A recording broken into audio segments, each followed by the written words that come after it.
Hanley Ramirez leads things off. Electricity here at Shea. And Traxel throws a first pitch strike. Something he did to only 3 of 15 batters in his last start. Well, that's something he's definitely been working on, is trying to get into that zone where he's throwing strikes. Traxel needs to be aggressive early in the count so he can go out of the strike zone when he gets ahead. The curve hit hard, and Reyes with a sparkling stop. He gets Ramirez one away. Oh, right off the bat, what a play. John Van Beesbrook threw out the first ball today. That was a glove save and a beauty by Jose Reyes. Reyes and the Beezers. So one spectacular out. And here is Dan Uggla, who, like Hanley Ramirez, whom he follows, a prime candidate for National League Rookie of the Year honors. The Marlins has got a half a dozen legitimate Rookie of the Year candidates. One of them was supposed to be pitching tonight, Josh Johnson, who spun 5 shutout innings against the Mets last week, but he's got a little tenderness in his forearm and is not pitching tonight. Another chance for Reyes, a lot more routine. And Uggla retired 2 away. So 2 out and nobody on. Well, that beautiful play by Reyes at shortstop. This is the lineup you're probably going to see on October 3rd or 4th for the Mets. And over the weekend, Carlos Beltran, his display of throwing in Pittsburgh was just not to be believed. Doubled up Sanchez at first, but also made some spectacular throws to second and third. Almost got Jason Bay on a play at third base that would have been a phenomenal play, and he just barely missed pulling it off. Well, here's Miguel Cabrera, second leading hitter in the league at .340, and he is having a spectacular year. And Traxel gets ahead of another hitter. I don't know. Every time I see that list run, I think 5 right-hand hitters at the top of the league. Never see that. You're lucky if there's 1 out of 5. 1964, the last time the top 5 hitters in the National League at the end of the year were all right-hand batters. Well, interesting little sign early. When you look at Steve Traxel, what do you want to see? You want to see the ball down. You want to see him throw strikes. You want to see him produce ground balls. He's done that so far early in the game. 5 pitches, 4 strikes, and 2 ground balls. Cabrera shoots 1 foul, and Traxel will work from ahead in the count against a hitter who has owned him. Cabrera 11 for 19 with 3 home runs against Traxel. Josh Willingham on deck, and this crowd is in the mood to celebrate.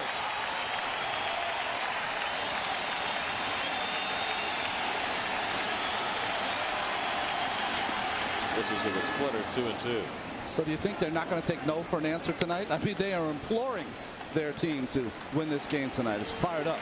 There are probably 10 or 15,000 more people here tonight than there would have been had the Mets clinched yesterday.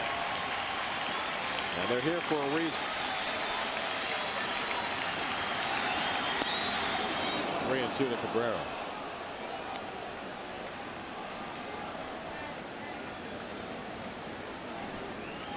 Steve Traxel got knocked out in the 3rd inning of his last start against the Dodgers, and that was 8 days ago. Now, Traxel's a guy who loves his routine, but his history is with 7 days of rest or more, he does well.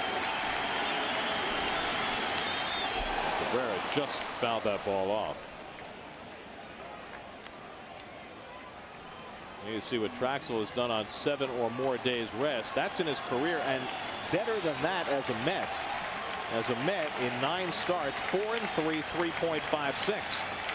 Which is well better than Traxel's career number. I think the number there is he has 17 starts on 7 days rest or more. And he lost Cabrera on a very close pitch. So a 2-out walk. We'll settle the crowd back in its seats. The left fielder, number 14, Josh Willingham. And Josh Willingham will step in. Willingham has hit 5 of those 25 home runs this year against the Mets. Only 2 other players in the Mets' 45-year history have hit that many home runs against them as a rookie. Rico Carty hit 8 against the Mets in '64. Mike Schmidt hit 5 in 1973. And now Josh Willingham has hit 5.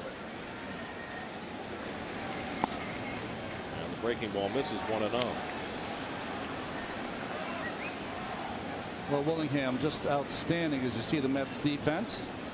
pretty deep against the power hitter Willingham, but he showed a great ability to. He has those short kind of arms. You know, it's hard to get the ball inside on Willingham. He and Ugla both. Greg Jeffrey's arms. Yes, that's right. 1-1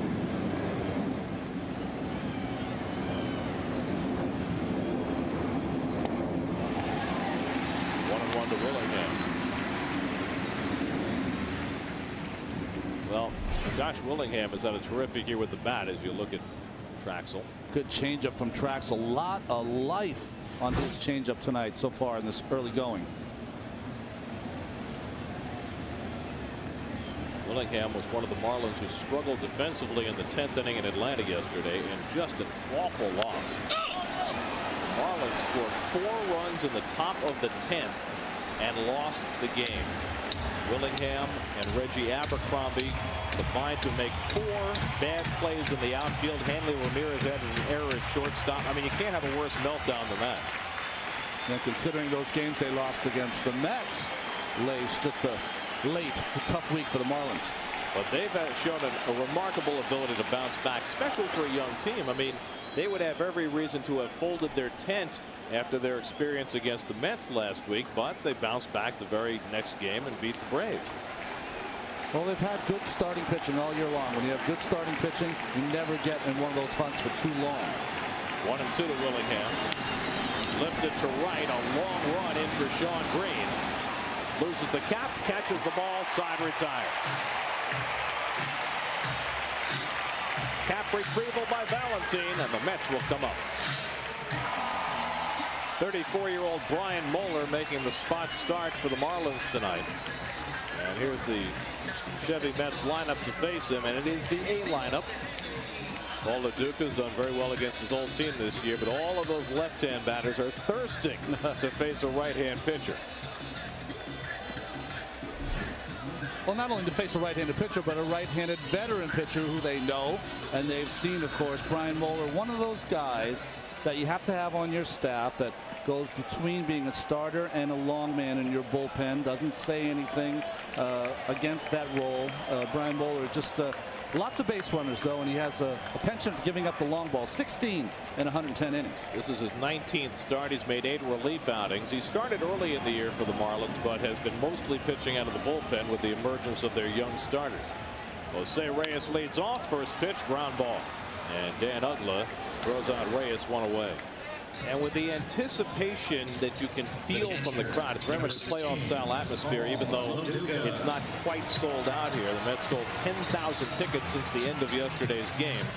You wonder whether the Mets might be a little over-anxious, as Reyes might have been there. Yeah, it really is, Gary. It's palpable, the feeling here in the stadium. You can really sense the Met fans, and they want this to happen tonight. And you're right. I think it sometimes makes you a little excitable as a player also. LaDuca had a very good series in Pittsburgh, one of the few who did. And he's got his batting average up to .315. That's now 6th in the National League. And what's been fabulous to watch with LaDuca is how he's kept his strength late in the year. Well, he made a comment and said that last year, and I know you saw him at the end of the year, he had pulled, I think, both hamstrings and could barely run the bases. So just being healthy, having his legs underneath him this year. And I think also, I've not talked about this, but I think playing in New York City cannot let your guard down. And I think this is a perfect place for him to play here. Toward the middle and caught by the diving Ramirez, 2 out. Not quite a lot of sizzle on it, so Ramirez had time to get over and make the play. Well, it's interesting. He was shading LaDuca up the middle. That's the only reason he was able to make that play. But a fine play by the young Ramirez.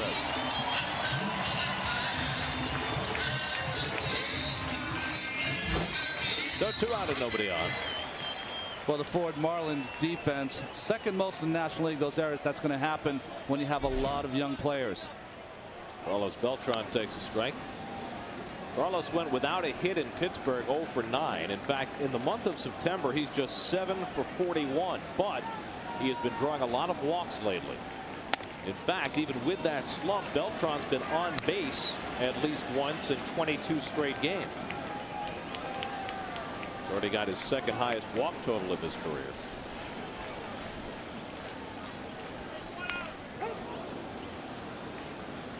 1-2 to Beltran. Mohler trying to have a good first inning, which has eluded him lately. You know, 1 year in my career, I could not go through the first inning without giving up a run. It was just obscene how bad it got after a while. And you have to try to fix it by warming up a little longer or warming up less, trying to find something that'll help you through that first inning. Of course, if you're only starting once in a while like Mohler, it's hard to get into any rhythm at all. 1-2 to Beltran, who's 7 for 13 in his career against Mohler.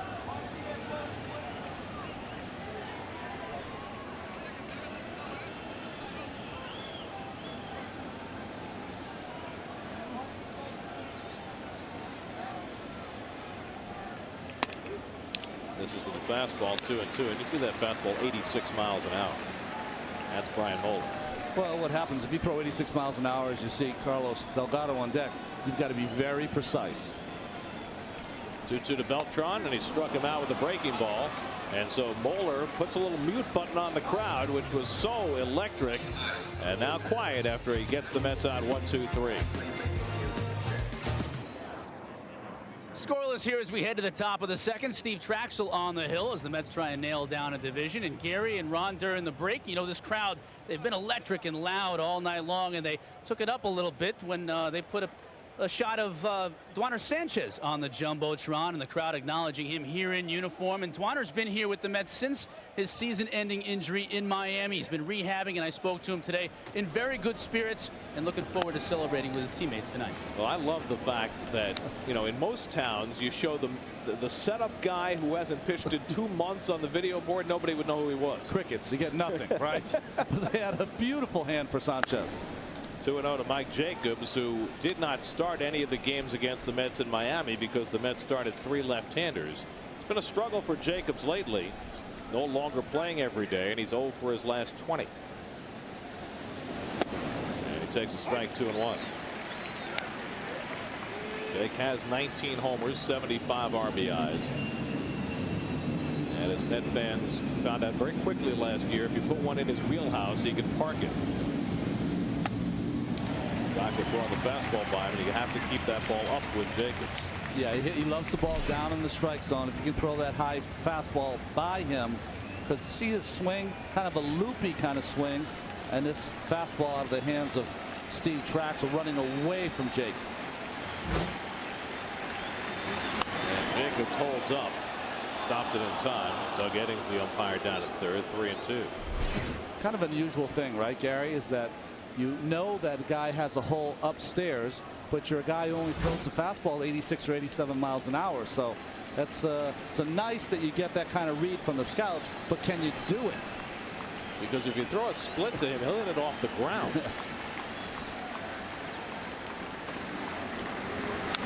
And the fastball fouled back. I mean, Traxel stock in trade against the left-hand batters who throw him a splitter in that spot. You know what I've seen from Jacobs is see Cody Ross on deck is that, like a lot of young players, his bat seems a little slow right now in September, and that'll happen to a young guy who hasn't played this many games in the big leagues. 3-2 to Jacobs, and he launches that one foul.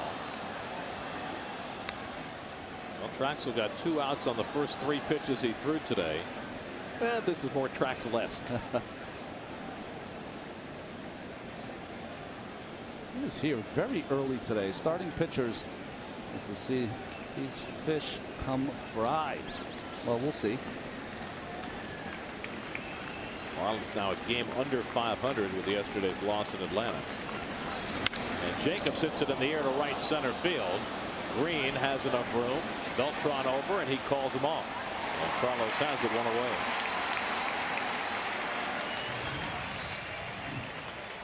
So 1 out and nobody on. Time for the MLB.com SNY text poll of the day. Which Met do you think would make the best manager? That's a good one. That is a good question. Glavine, Floyd, Loduca, Delgado.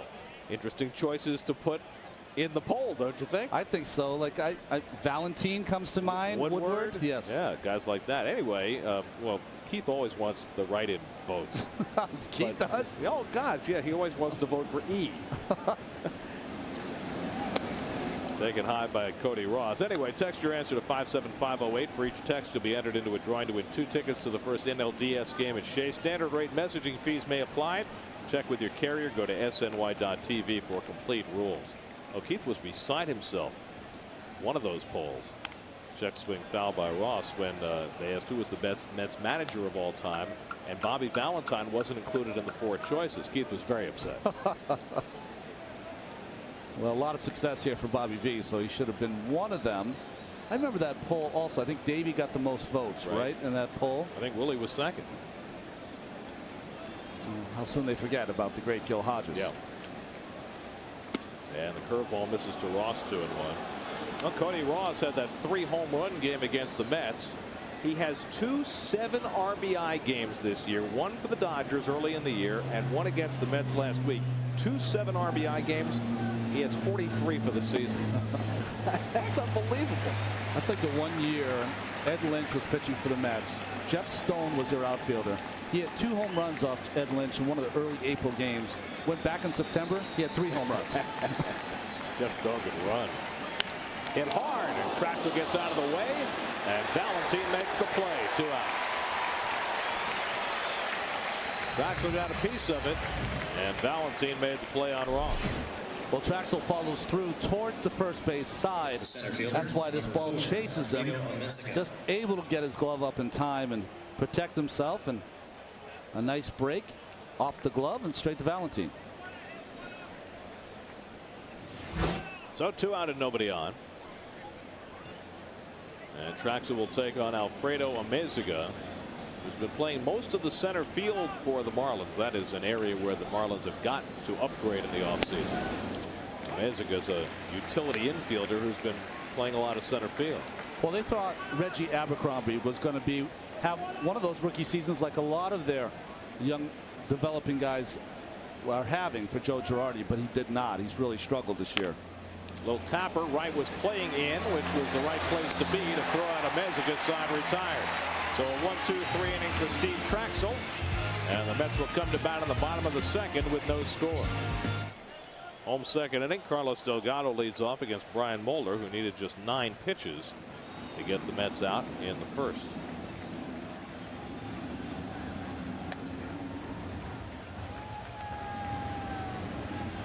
One 1-0 to Delgado. 38 home runs, 108 RBIs, now just 6 behind Beltran for the club lead, which is amazing considering he had really a 2-month slump. It's this one pretty well to center field. Amezaga going back, and he runs it down, 1 away. Amezaga not playing quite as shallow as we've seen at times. You know, earlier in the season, Gary, he was playing very shallow, a lot of hits. The Mets got over his head, but he got a great jump on this ball, as you can see, and does a good job of tracking it down.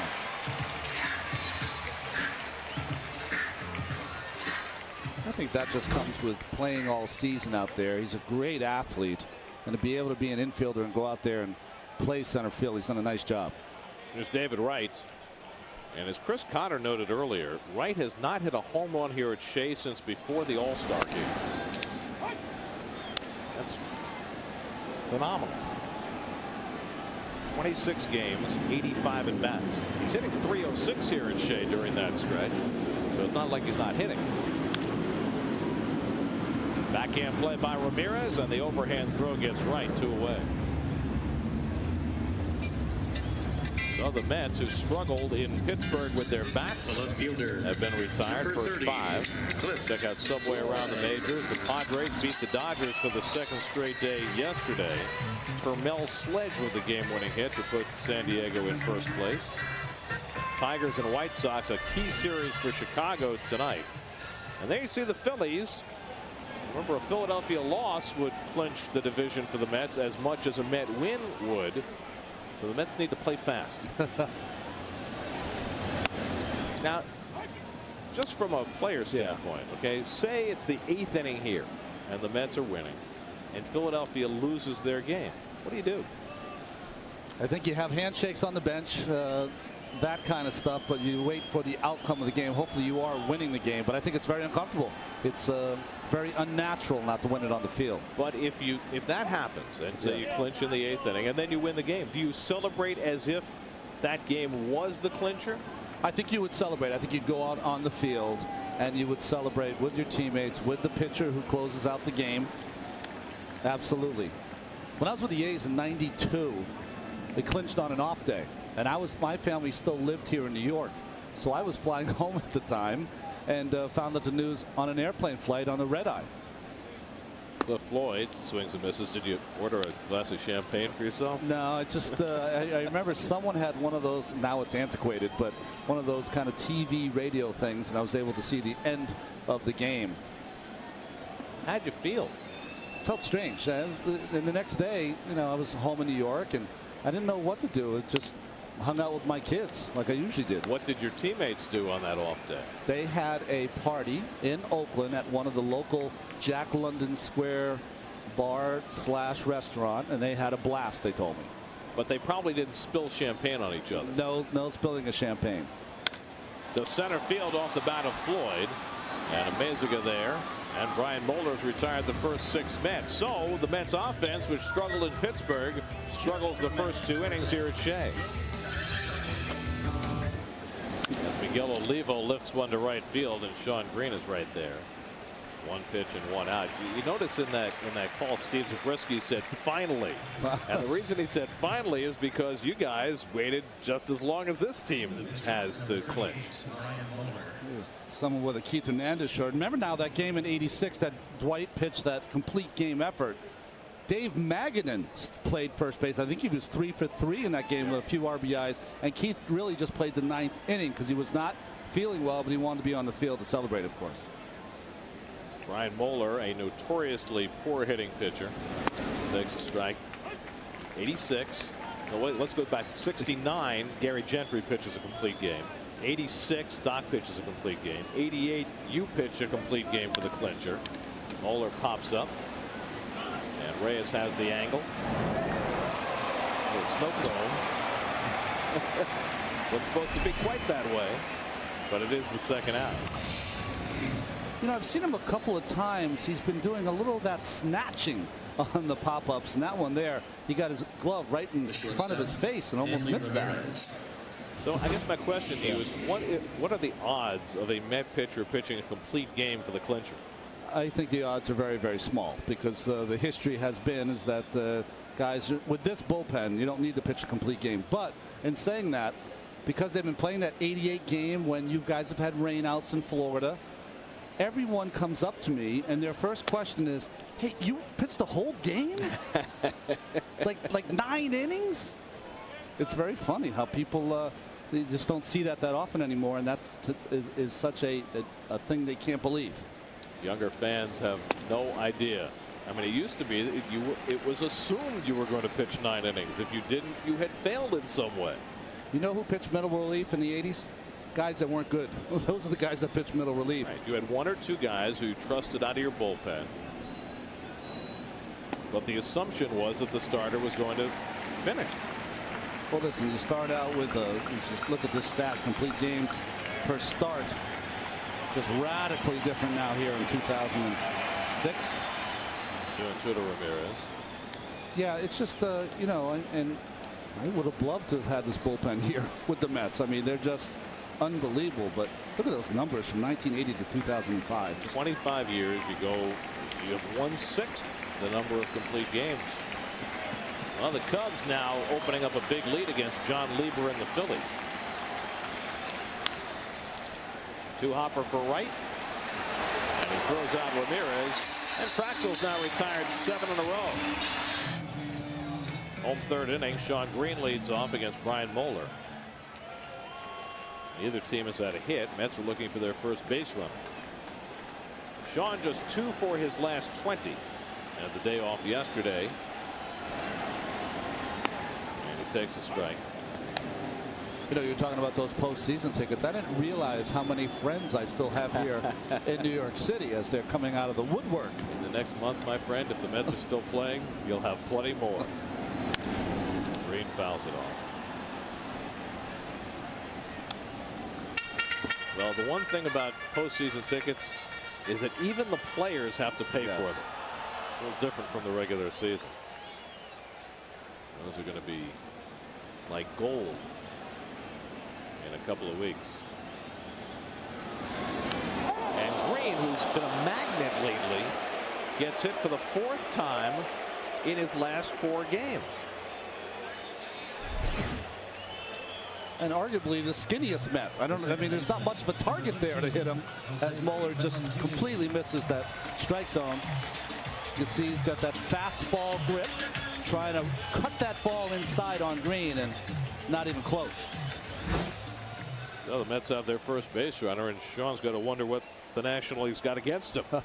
He's never been hit in more than 11 times in a season in his career, so he's never been a guy who's been a real target. And yet he's been hit 4 times in the last 4 games now. So here's Valentin. Mohler out of the stretch for the first time. Misses with a breaking ball.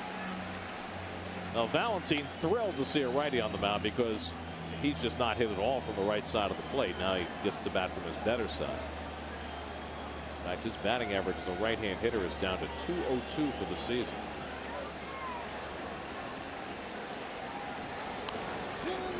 Gary, remember him earlier in the season?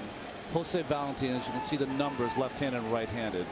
Stark contrast. Remember he had an at-bat against Chris Hammonds? Yep. And he batted lefty and hit a home run off Chris Hammonds to center field. Yep. I wonder if he ever considers. He hits this one in the air to deep right field. Back goes Ross, and it's out of here!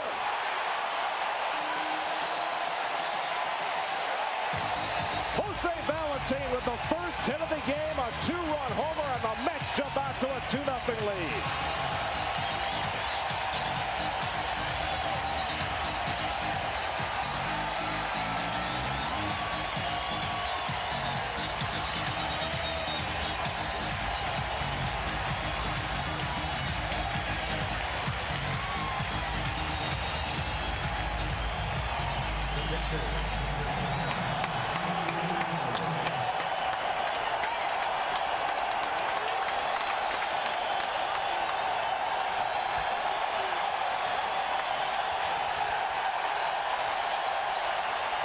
Is this crowd in the mood to party?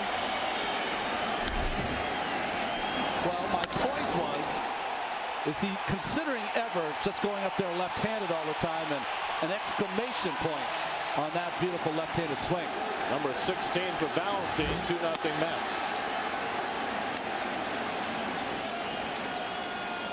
Well, this crowd came to scream and they came to cheer. They had been back on their heels a little bit over the last 2 innings, but Valentin brought them all out of their seats in a hurry. This crowd is playoff type loud tonight, and were before the first pitch.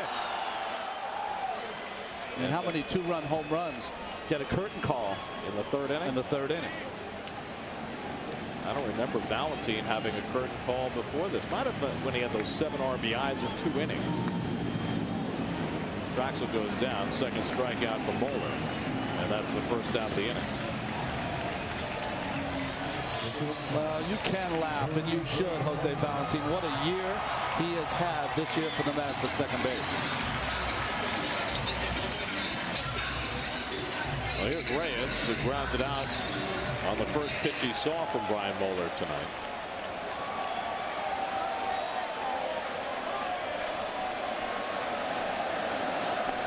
It's amazing. You go to spring training and you spend 6 weeks there to answer, you hope, certain questions about your team.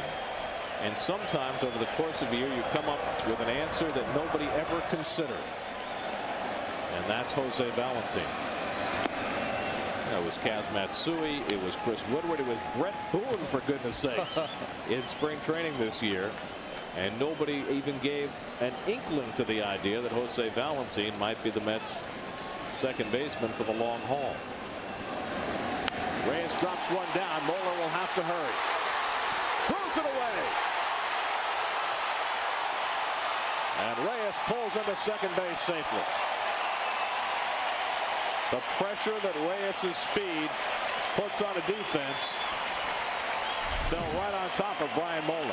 The most exciting player in the game today. Simple as that.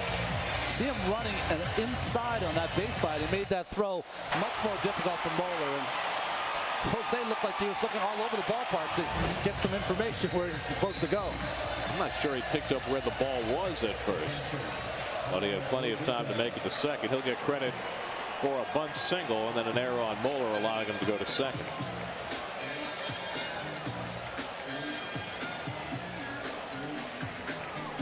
Now Loduca, and the Marlins have to be wary about Reyes stealing third.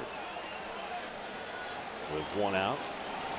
57 steals on the year for Reyes.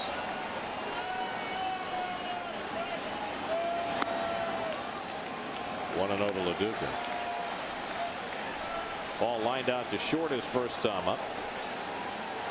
Reyes not as comfortable stealing third as Beltran is, but he certainly has the speed to do it, and he'll do it occasionally. But Ramirez keeping a close watch on him. And the changeup in for a strike. Always more difficult to steal off a veteran pitcher. Also, Mohler giving multiple looks at Reyes at second base. That is what really guys who steal third from second are looking for. A guy who just gives them one look every single time they're out there.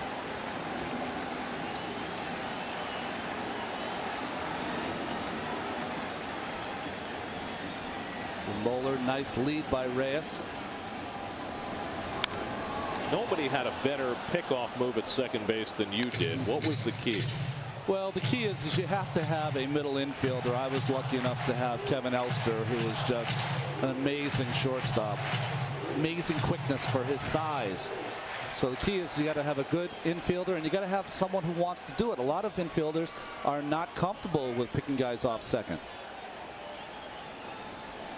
1-2 to Loduca.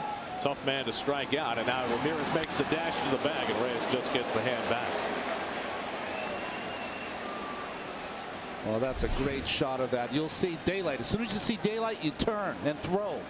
And the daylight being between the shortstop and the base runner, Jose Reyes. As soon as you see a little line in there, you turn and throw.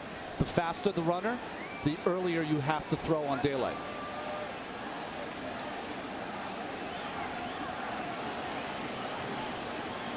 There goes Reyes. Throw by Olivo. Out at third.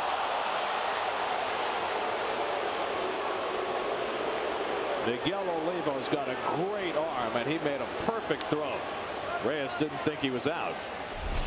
Great arm, and he also picked this ball out of the dirt and made this throw. It looked like Reyes slid into the leg of Miguel Cabrera. Let's see where his hand goes. He's safe. Yeah, he got tagged up on the arm while that hand was already in. Yeah, his hand's in there. Doug Eddings, the third base umpire, missed that call. I wonder if Eddings was looking at the hand that hit the foot. As Loduca grounds one to Cabrera, and that'll do it for the Mets in the third, but the Mets grab the lead. Jose Valentin getting a chance to bat left-handed, and it pays off for him in his 16th home run of the year. And the Mets have themselves a 2-0 lead going to the fourth, looking for the clincher.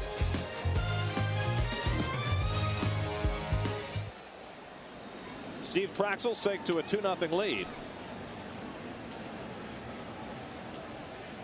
Dan Uggla will lead off for the Marlins in the fourth inning. Uggla bounced to short his first time. And Traxel with another first pitch strike. Boy, Traxel looks nice on this extra day's rest. That bodes well for him if he gets a playoff start, because that's what happens a lot of times in the playoffs. You have a lot of days in between starts. And the curveball in for a strike. Well, Traxel had two bad starts back to back. Not only did he not pitch well, only 7 innings in the 2 starts, but the Mets stopped scoring for him. And he strikes out Uggla on the splitter. His first strikeout of the night. Well, nice movement on this ball down from Traxel. You called it right, Gary. That split finger ball comes tumbling out instead of shooting out of your hand, and just great pitch. In 2006, Hyundai, the Mets, and Sportsnet New York are teaming up to strike out cancer. For every K the Mets pitching staff registers, Hyundai, the Mets, and Sportsnet New York will donate $25 to the Hope and Heroes Children's Cancer Fund. Go to www.hopeandheroes.org. Cabrera first pitch swinging, and Valentine throws him out, 2 men down. So not only is Traxel taking care of the Marlins. He's taking care of them quickly, economically. And you know, his last start, Gary, he went through the lineup the first 2 innings. He was fantastic, just like he is now. Then gave up that 4 spot in the 3rd, but looks much sharper tonight.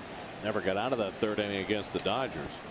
Meanwhile, I wonder if the Marlins have a little bit of a hangover from their game yesterday. Here's Josh Willingham, and he takes a strike. Well, you said about the Met hitters that maybe they're a little more excitable here with this big crowd and the excitement. I'm sure that the young players for the Marlins feel that also.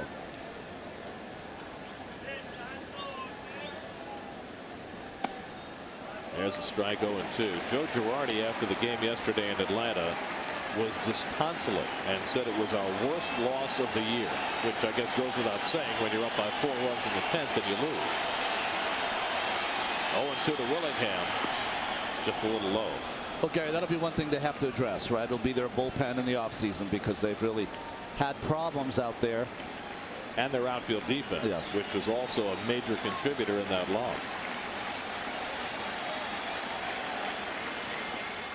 Remember that Willingham, coming into the season, was supposed to be a catcher / outfielder. Miguel Olivo took over as the catcher, and Willingham's been playing exclusively in left field, but he's not a particularly gifted outfielder. Lines one into left center, and there's the first hit of the game for the Marlins. That'll split the outfielders and go to the wall. And Willingham cruises in with his 28th double of the year. We were talking about before, he's got those short arms, so it's hard to get that fastball inside. As Traxel tries to throw this 2-seamer, run it in on Willingham, stays over the middle of the plate. But when you have those short arms, Ron Say, I remember in the 80s, guys, they really are able to pull them in and hit that inside pitch a lot better than those guys with those long arms. The long arm guys have the prettier swing. Yes, sometimes. they do. Like a Mike Jacobs, he's got a very pretty swing, but sometimes a little slow. A little long. This swing's a little long. Jacobs flying to center his first time up.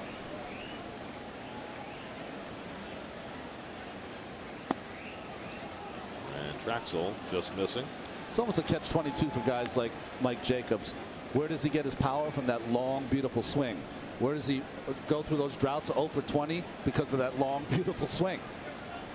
Jacobs also a catcher coming up through the Mets farm system, and he's a little challenged at first base. And you look around these Marlins, and they've got a little difficulty on defense sometimes. That's a great shirt. Cool shirt. Hadn't seen that one before.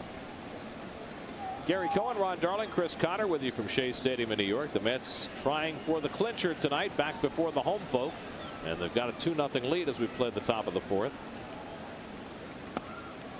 2-1 to Jacobs.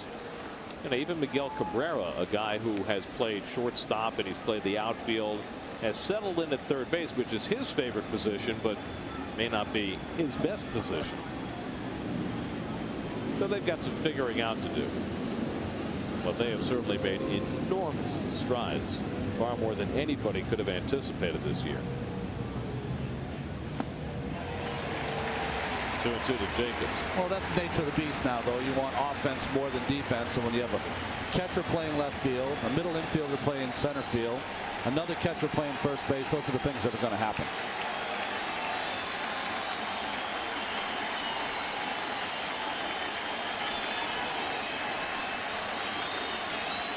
Fans rubbing up with 2 strikes. Traxel not exactly your K corner kind of guy. But he gets Jacobs looking, side retired. Second strikeout for Traxel as he strands Willingham. On to the bottom of the 4th. 2-0 New York. I can tell you what time it was when he got the final out. Wow. Because that's part of Lindsey Nelson's famous call. At 9:07 on September 24th, 1969. You know who made the final out? I do know who made the final out. He does some of his managing across town. Future New York managers were pretty good at making final outs in big Met games. So Davey Johnson made the final out. 1969 World Series, the fly ball to Cleon Jones. It was Joe Torre who hit the final ground ball in the Mets 6-0 win back in '69 against the Cardinals. If you ask Davey, he'll tell you he just missed it too. Well, as far as the last outs go, the ball Piazza hit to end Game 5 against the Yankees, that one I thought had a lot better chance. Beltran drives it to deep center. Amazing back. It's over his head. And Beltran pulls in with his 38th double of the year, his 79th extra base hit, now just one shy of a Mets club record. Well, we've seen it all season long. This changeup from Brian Mohler stays up in the strike zone, out and away from Beltran, and if you throw the pitch there, you are in trouble because that is his sweet spot. So he drives up all over the head of Amezaga. Beltran now 8 for 15 in his career against Mohler. And there you see extra base hits, just one behind Hojo's record set 17 years ago.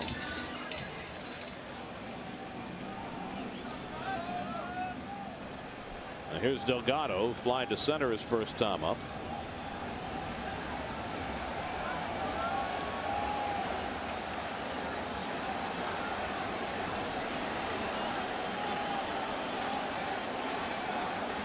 Delgado takes a changeup for a strike. Carlos Delgado, last year a Florida Marlin, after spurning the Mets' efforts to sign him as a free agent, coming over in the trade for Mike Jacobs, and it has been the deal that sealed the Mets lineup as one to fear. Curveball for a strike, 0-2.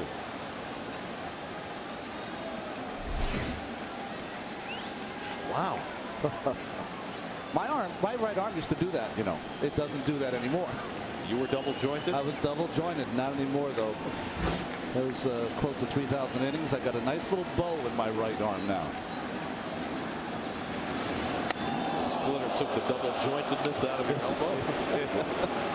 I remember Joe McIlvaine once said to me, I think it was around 90 or 91, he said, boy, you know, you're not throwing as hard as you used to. You know, that split finger's taking away your fastball. And like, yeah, I mean, that split finger also got a world championship. You know, it did all right in its day. Fastball misses, like Steve Stone saying, you know, he knew that he could throw a season's worth of curveballs and win 20 games, but he wasn't going to do it much longer right at the end of his career. David Wright on deck. Mets looking to add to their 2-0 lead here in the fourth.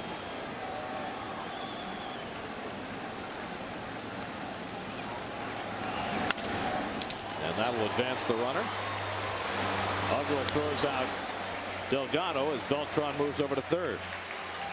So a productive out for Delgado, and Wright will try and get the run in. David Wright.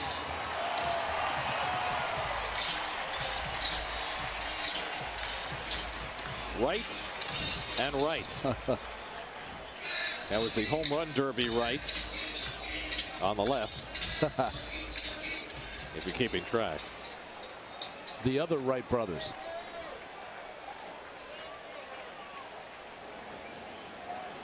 The infield comes in. David with 110 RBIs. He pops it up. Jacobs has room. 2 out. So Wright can't get the run in from third. It's left to Cliff Floyd with 2 away.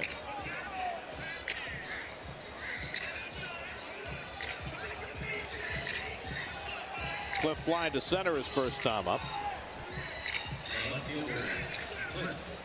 Mets took the lead in the third on Jose Valentin's 2-run homer. And Steve Traxel has been terrific so far. Now the Mets trying to get him some more runs, something they've generally been pretty good at this year. When they were working on all cylinders, clicking on all cylinders, they would get a lot of these 2-out kind of RBIs. David Wright wasn't able to come up with the hit or the sacrifice fly to drive in Beltran, and then the next guy would pick him up. And I think that's what a lineup has to do. And the Mets need for Floyd to click, because he's a key part of this batting order at its best. You know, they've got Floyd hitting 6th and Green hitting 7th, and if either one of them is at full strength, hitting the way they're capable, with Valentine hitting 8th, This is an awesome lineup to take into the postseason. But neither Floyd nor Green has shown that they're operating at full strength. 2-1 to Cliff. And it makes you wonder whether Willie would give any thought, if both of them continue to struggle, to starting Andy Chavez or Lastings Village when we go to the postseason. The only problem with starting Chavez is you lose him off your bench because he's such a valuable player. But like in yesterday's game when he had the 3 hits, he's just produced all season long. And he's a great outfield. Yes. 2-2 to Floyd. Cliff thought that pitch was inside. And discusses it with Dana DeMuth. Willie every day has been saying, I have things I need to look at. We have things we need to figure out. But I'm not going to tell anybody about it before we figure those things out. You see the Phillies getting trounced. 3-2 to Floyd. But the good part about that is that that game's in the top of the 4th and this game's in the bottom of the 4th. So as long as the Mets can stay ahead in terms of the inning, then that's good. Aramis Ramirez has 2 home runs in that game for the Phils, who started John Lieber, but he's long since departed.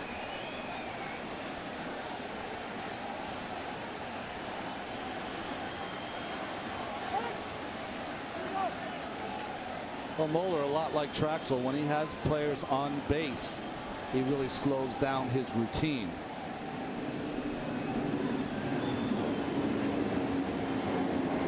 Three and 2 to Floyd, and he strikes him out with a changeup.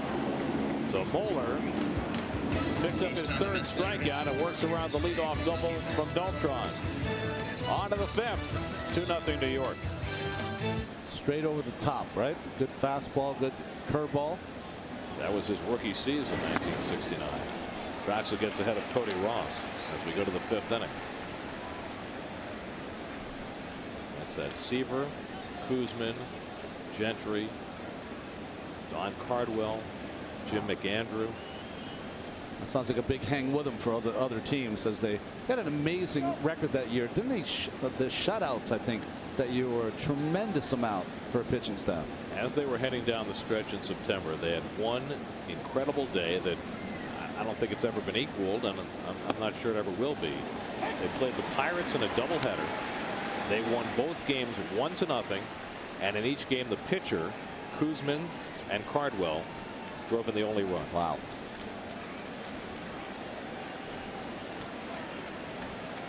Oh, and 2 to Ross. Bounces that splitter.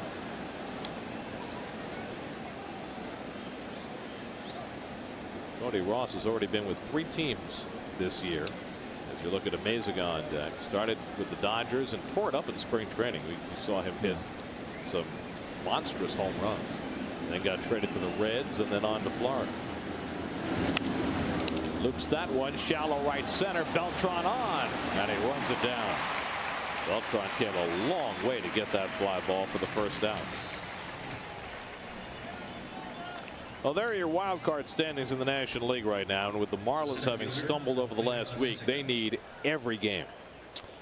Yeah, I still think that it's going to be Philadelphia in that wild card because they have good starting pitching, although not tonight with Lieber down 8-0. Well, there you see what the teams involved in the wild card have left, and really no advantage in terms of home road or opposition's record among the teams leading. Here's Alfredo Amezaga, and he takes high. And of course, what that means, if the Phillies win it, and I think we all agree that we think the Phillies are going to win it, that would mean that the Mets would not play the wild card team in the first round. They'd play the division champion with the lesser record, which right now would be the West champion. Padres or the Dodgers.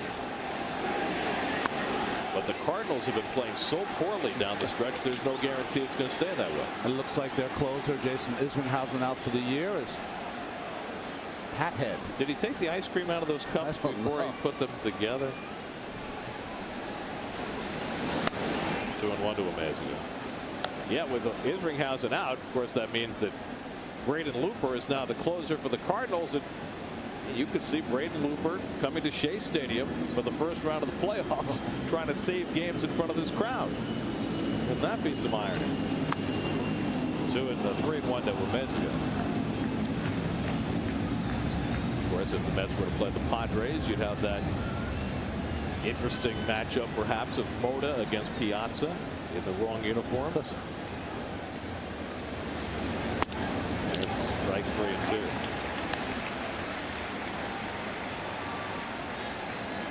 Well, the one thing with when you get with the Cardinals or the Padres is that they have one outstanding starting pitcher who's going to get 2 starts.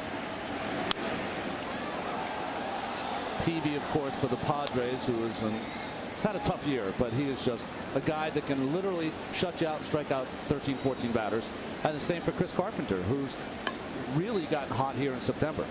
Now, Peavy, of course, has got to survive the clincher this year. Last year he got hurt when the Padres clinched the division in the dog pile and went out and pitched the first game of the postseason against the Cardinals and had to leave early because he was hurt. Wemezga drives one to right. Green over. And there are 2 down. So 2 out and nobody on. Here's what the Mets have done against the potential playoff teams they could face in the first round. It's hard to get a feel because you just don't play the teams enough anymore. And then, of course, the question becomes, does it really matter? Yeah. You remember, of course, 1988. I forgot that entire year. I don't remember it at all. Mets beat the Dodgers 10 out of 11 that year. And when it all was said and done, didn't really mean a thing. The Dodgers were a team of destiny that year. They had Oral Hershiser having the year of his life and Kirk Gibson having the year of his life. Miguel Olivo flying to right his first time. He takes a curveball for a strike. I mean, they won the World Series with Mickey Hatcher in the lineup. And I know Mickey, and Mickey's great and was a great bench player. But the Dodgers just, Oral Hershiser decided to take over September and October that year, and he did.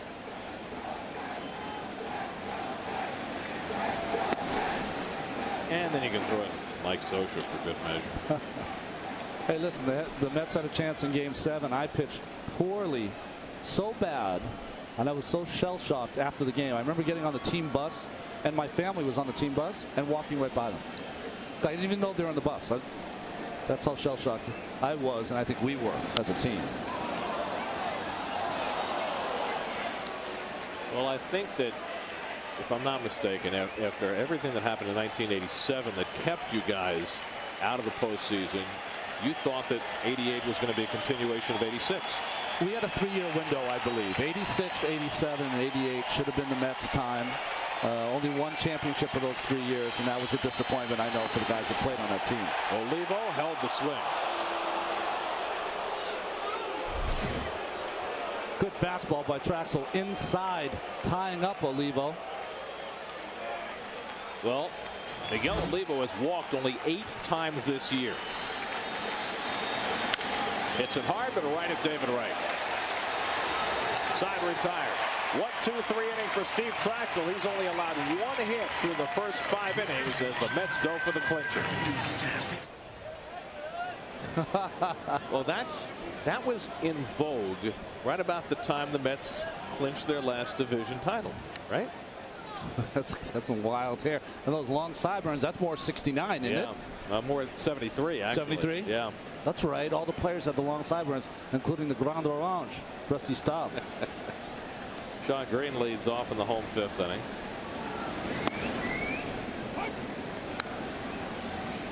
Check out the Amtrak pitching line. Steve Traxel has been phenomenal early. Mohler in a spot start for Josh Johnson, who's got a little tender forearm. And he's been okay except for Valentin's home run. Right at Dan Uggla. And Green retired 1 away. Well, the fans here at Shea have come ready to celebrate tonight. We were told that from the time the game ended yesterday in Pittsburgh to the time this game began, the Mets sold an extra 10,000 tickets, which is just unheard of these days. So you can tell that these fans want to invest themselves with the Mets. Party hats. It's Valentine whose home run is the difference in this game, and here it is, the Coors Light cold blast that came in the 3rd inning.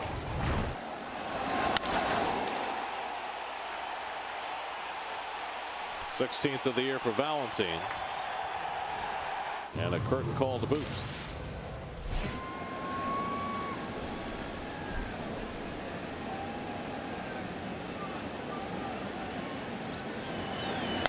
If you're a player and you're in a situation like the Mets are in tonight, and the crowd is filled with electricity the way this one was right from the start, do you feel that? Oh, absolutely. Absolutely. I think that if you're the starting pitcher, maybe you don't feel it as much. Valentin lifts another one to deep right. Ross back, looking up, and it's out of here. Jose Valentin with his second home run of the game. His 17th of the year, and it's 3-0 New York.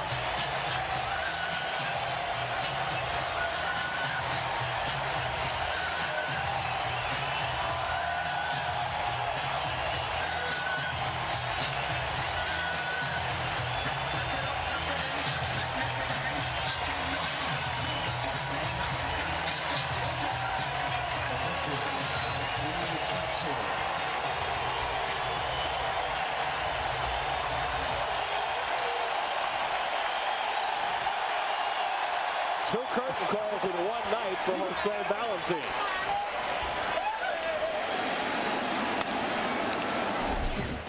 Yes, the Mets fans are jumping around tonight, as that was a bomb off the bat of Jose Valentin. Second one.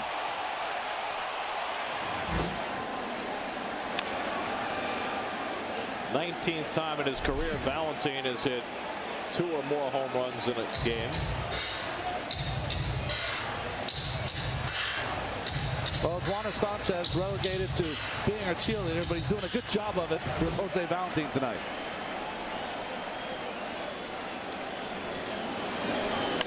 And Traxel had some base hit to right. Ross thought about trying to throw him out at first, but Traxel hustled down the line.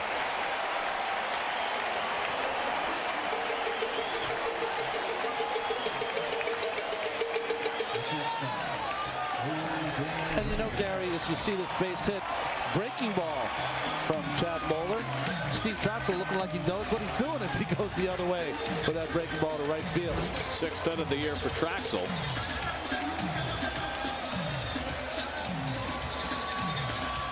You were talking about feeling the energy. You feel the energy, and I think the curtain calls are not only because they're excited, but not only because they're home runs, but I think it's also a culmination of enjoying Jose Valentin's play all season long. Meanwhile, the Phillies were down 8-0 against the Cubs going to the bottom of the 4th, and I think every Met fan would prefer that the Phillies win that game. Yes. So that the Mets can win and celebrate and not have to worry about any other circumstances. Reyes had a bunt single his last time up. Hopes that one foul.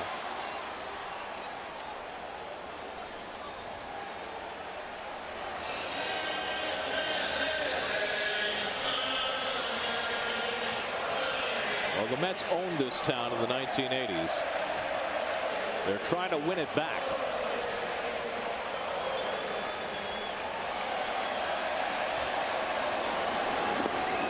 Reyes goes down. That's the second out. But baseball teams can have an enormous effect on a city. Go back to 1969. John Lindsay was the mayor at the time and was in the fight of his life for re-election. The Mets shocked the world by winning the World Series. A lot of people credit that with leading Lindsay to win a 3-way battle and get re-elected that year. Well, that's the kind of thing that can happen to teams like that. Of course, the people who rooted for the 69 team had to go through all those losing seasons, as you see the champagne is on ice, all through the horrible seasons where, you know, if you were a Met fan in 62 to 65, you were a Met fan. It was the lovable losing Mets, and then all of a sudden they became the amazing Mets. And similarly, Met fans who suffered through the late 70s and early 80s and watched that team build was a little different because it was a 3-year process. It culminated in the '86 championship. And I think this team has a little bit of that in the sense that by rewarding Reyes and Wright with those contracts, they're telling fans that we are going to be a team that is going to be a consistent winner for years to come. And fans love that. They love when a team invests, or when the ownership and the Mets invest in their team and want to have a successful team over a course of time. You know, the next 5, 6, 7, 8 years. Right. Not just building a team and bringing in free agents to win once. It's trying to win consistently, and of course that's how you win the town back from a team that has won consistently over the last decade. And all fans love to see a team that not only is successful at the major league level, but they love following those minor leaguers and see them come up and make their way. Loduca grounds one to Cabrera, and he gets the force to end the inning. But the Mets add a run. Jose Valentin with his second home run of the game, and it's got Met fans ready for a party. It's 3-0 New York as we go to the 6th. Take mass transit to Shea as the series with the Marlins continues tomorrow, Wednesday and Thursday nights at 7:10. Then the Nationals come to New York Friday for a 4-game set. Tickets to potential Mets postseason games will be available for purchase exclusively through random online drawings. Go to Mets.com or LosMets.com and register today.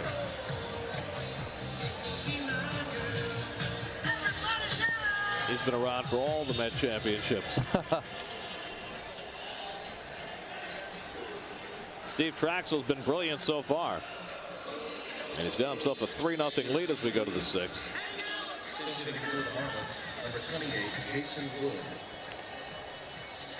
Jason Wood will pinch hit for Brian Mohler leading off in the 6th inning. Wood is 36 years old. He recently got his first hit in the big leagues in over 7 years. Previously played for Oakland back in the late 90s. Reniel Pinto, the lefty, up in the Marlins bullpen. This is Jason Wood's 43rd major league game. He's played 1,785 minor league games. That, my friend, is commitment. And I honestly don't know how those guys do it. I don't. For my first bus ride when I was in Tulsa, I said, this isn't going to work for me. I need to get up to the big leagues. This is tired. It's not easy. 1-1 to Wood. I remember the Tulsa Driller team had a bus that they had morphed into where you could move the seats around. It became beds so the guys could sleep overnight on it. I joined the team in the middle of the year after the college season. So, of course, I did not have a bed, so I had to stay up and play. I learned how to play hearts that summer with the coaches. Didn't sleep a lot, did you? No. Popped up. Valentin retreating, called off by Green. There goes the cap. And Green's got the ball, one away. Well, nowadays, you not only get guys who spend year after year in the minors, but they go to Korea, and Taiwan, and Mexico, and they play in independent leagues. And there are a lot more spots available for guys who just don't want to give up. I was offered a contract when I got out of college to play in the Japanese league. And I really considered it. I thought it might be a great experience, but I just thought at that time that I would have been blackballed if I'd have went to Japan instead of joining a minor league team. Now those things happen. Well, you were talking about Jason Wood, almost 7 years in between hits. The longest had been Warren Cromartie. Now, Warren Cromartie, correct me if I'm wrong, came up with the Expos. All that time, was he in Japan then? Is that why when he came back? That's exactly right. Yeah.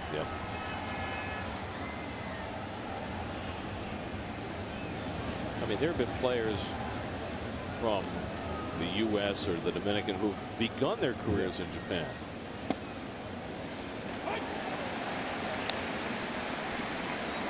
Charlie Manuel, I believe, the coach manager for the Philadelphia Phillies, had most of his career home runs were hit in the Japanese leagues. 0-2 to Ramirez. I mean, you had guys like Manuel, remember the Met pitcher, the tall guy Eric Hillman. He went over to Japan and had a number of very successful years after they played in the States. But Timo Perez, Robinson Cano, I mean, these guys played in Japan and then came here. And for a call, strike 3, and Ramirez down looking. Third strikeout, and Ramirez lingers to talk about it with Dana DeMuth. When a guy is pitching like this, you use the term that he is dealing, and Steve Traxel is dealing both sides of the plate, moving his fastball inside and out. And what I like is when Traxel has his good games, to me, He uses that fastball. He's aggressive with his fastball, and he throws it for strikes. He doesn't pick around the corners. So 2 out and nobody on. Here's Dan Ugla. Bounced to short and struck out. There's a curveball for a strike. And Traxel's got it all working tonight. This is not even a sharp one. This is, I'm going to get this over for a strike, get ahead of the hitter. Ugla lifts it down the right field line. Cutting across is Valentin, but he can't get to it. Valentin's done everything but sweep the peanut shells tonight. Well, Green helped him to his feet. That's the least he could do because he has to pick up his hat all the time up in right field. I wonder when Sean Green's hat is going to start fitting. All I know is every time it comes off, he makes a catch. So that's a good thing.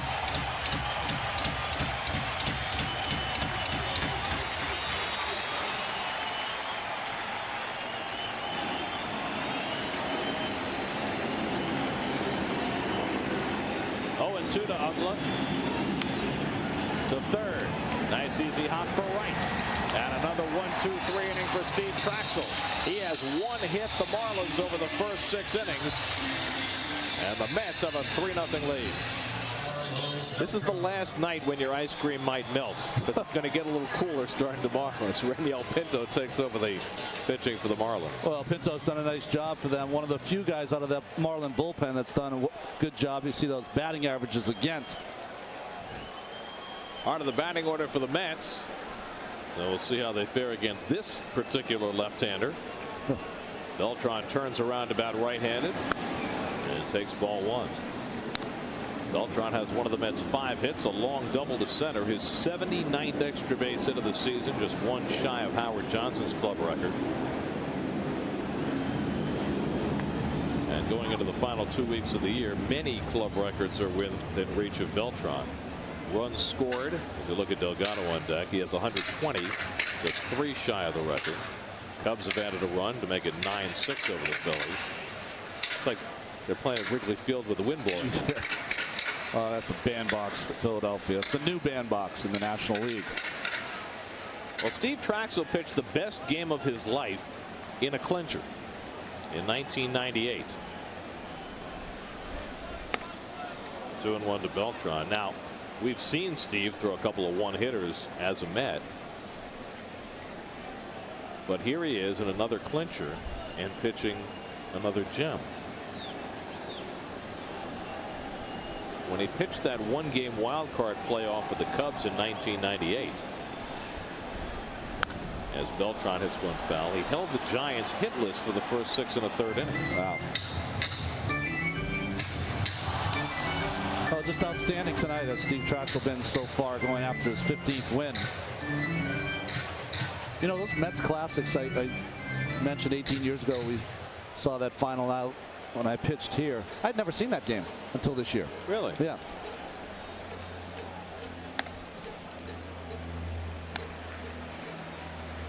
I mean, after Pedro's game the other night, he said he doesn't watch the bad ones. He only watches the good ones. Absolutely. Who wants to see you pitch poorly? Well, what were you watching? No, I just, yeah. Well, you guys had enough rainouts or rain delays in Florida. And Beltran draws another walk. So Pinto walks the first man to face him. As we check out the Hyundai in-game box score, it's been Jose Valentin's night on the offensive end. 2 home runs. Second time this year he's had 2 home runs in a game. The pitching part has belonged to Steve Traxel. There's Pedro, who will go back to the mound on Thursday night in the final game of this series.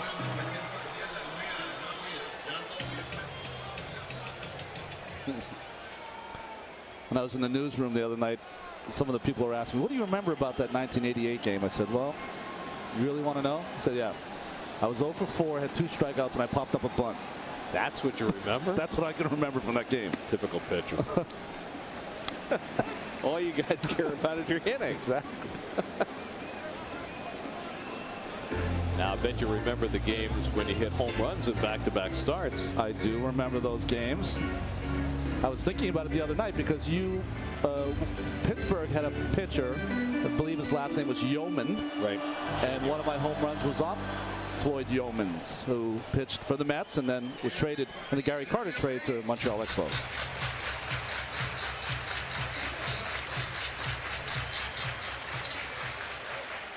Couple of veterans getting ready for another round of postseason play. 1-1 to Delgado.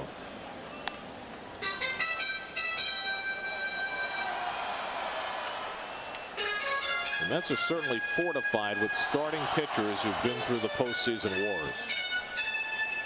And that's important because there's nothing that prepares you for a postseason start other than starting one. And very few have been more successful in the postseason than Orlando Hernandez. And what I mean by that is that no one prepares you for the tickets you leave, the family that wants to come in and watch the game, because family doesn't really think that it's a big deal. You're just pitching a game, right? So let's go have lunch. I don't want to have lunch. I'm thinking about the game, and all those things that are off the field really increase during playoff time, and that's the thing that you cannot prepare for. And Delgado goes down swinging for the first out. And of course you have so many more media to deal with. You deal with them differently. It's not guys at your locker. It's in an interview room. There's a much different kind of environment once the page turns to October. Yeah, and then the guys who are playing, that's no problem, the everyday players. But sometimes you have some guys in the locker room who are not playing, who are SCUs, as Jeff Ennis used to call them. September call-ups as Pedro's getting ready with some goggles. I don't know. Is wearing goggles to a champagne celebration fair? It's not fair. I mean, part of the fun is having that champagne sting your eyes, right? You should take it like a man and take the champagne in your eyes, because that is the best feeling you're ever going to have, even though you're in pain. The best feeling you're ever going to have, even though you're in pain. It's good. Beltran gets back. Jacobs thought he swiped him, but Jim Joyce, I guess, felt he missed the tag, and Joe Girardi's going to come out to argue the call. Well, Beltran caught sleeping a little bit here. What Jacobs is saying is that Beltran slid into his foot and never reached the bag until he had applied the tag. It's been a very frustrating 24 hours or so for Joe Girardi. They lost a horrible game yesterday. Tough to tell if he got that hand back to the bag. Well, some first basemen will put their foot in front of the bag on purpose. Mike Jacobs did not do that. His foot was just there. But quick way to stop that, if a first baseman's doing that, slide feet first. That'll stop it. He'll never do it again.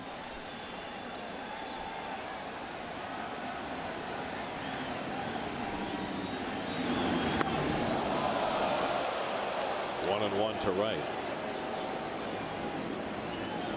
Well, I mean, obviously Pedro's been through the champagne before and doesn't want it to sting. First, Juaner Sanchez has got his goggles. He doesn't have to wear swimming goggles. Hit hard and triples behind Cabrera, and everybody's safe. I'm not sure if Cabrera thought he had that ball, but it was lying behind him on what otherwise would have been a sure double play. That ball was hit awfully hard, and I think he just tried to block it, keep it in front of him, but he was not able to. It'll be an error on Cabrera.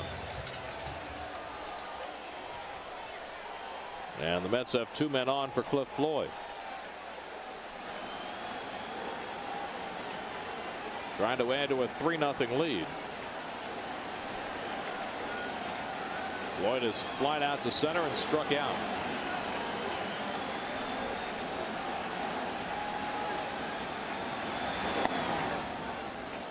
You know who needs those goggles? It's the hardest working man in show business, Chris Cotter, because he's going to they're going to inflict some pain on Chris Carter with the champagne, I think. I wonder if he knows what he's getting himself into tonight. I don't need anything. I want to go in there and just get soaked. What can you do to prevent it from happening? Well, tough guy. Wait till that stuff gets in your eyes. I mean, what can you do to prevent it from happening? Nothing. Even if you wore a smock, a rain gear, they're going to pour it down your neck anyways. You're going to get wet. Incidentally, I was just down there. There are 25 cases of champagne outside the Mets clubhouse right now. 25 cases. I don't think they're going to run out.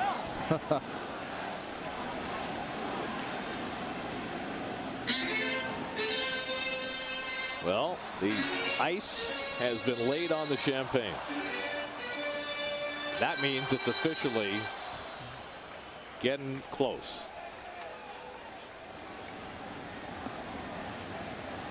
Sixth inning there. We're a half inning ahead of them. That's a good thing. And Cliff bounces one. Jacobs can't get it. Base hit. Here comes Beltran around third. Ross's throw will go to third, and it's 4-0 New York.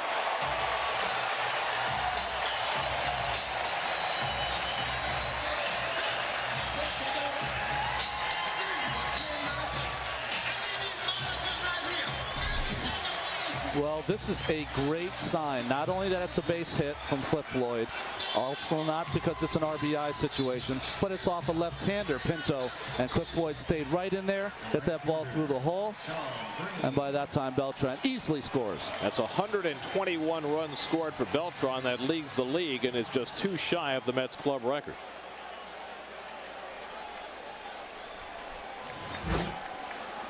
Now here's Sean Green.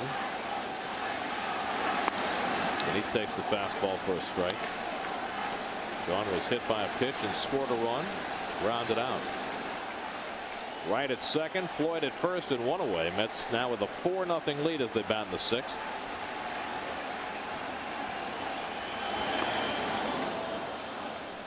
Whenever I see that bubbly on ice, I can only think of Frank Cashin's famous words.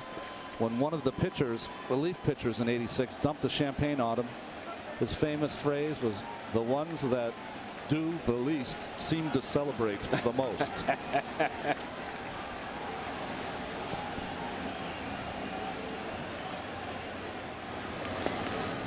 You know, I was talking to Tom Glavine earlier in the week. Back on the first day, I think, that the Mets could have clinched. And I asked him what it was going to be like for him here. After all, he's had 14 division titles, or however many he had, 11 with the Braves, and he celebrated division series championships and LCS championships and 1 World Series championship. He said with Atlanta, obviously the biggest celebration was the first one in '91. It's a double play ball to Ugla. Ramirez takes the flip and throws it wide, but Jacobs stayed on the bag for the 4-6-3 double play. The Mets tack on a run, helped out by an error. 4-0 New York as Traxel goes to the mound for the 7th. All right, Matt, here we go to the 7th inning. Steve Traxel working on a 1-hit shutout. As we check out the Toyota National League scoreboard, Braves leading in Washington. You've seen the score in Philly. Houston trying to keep their very slim hopes alive. And St. Louis with a magic number of 8 for clinching the Central with the lead. Giants still in the race for the National League wild card, 3.5 back. And the big game in LA tonight. Padres with PV, Dodgers with Penny. Padres have taken 2 of the first 3 in that series to go up by a half a game. Randy Messenger up in the Florida bullpen as Miguel Cabrera leads off the 7th. San Diego has owned LA this year. 13-4. It's a very low pitch count for Traxel working in the 7th. 2-1 to Cabrera. You see the standings in that National League West. Final meeting between the Padres and Dodgers tonight. Well, it could well be that the Mets will be playing one of those teams come the first week in October. 2-2 to Cabrera. whether as division champion or as wild card.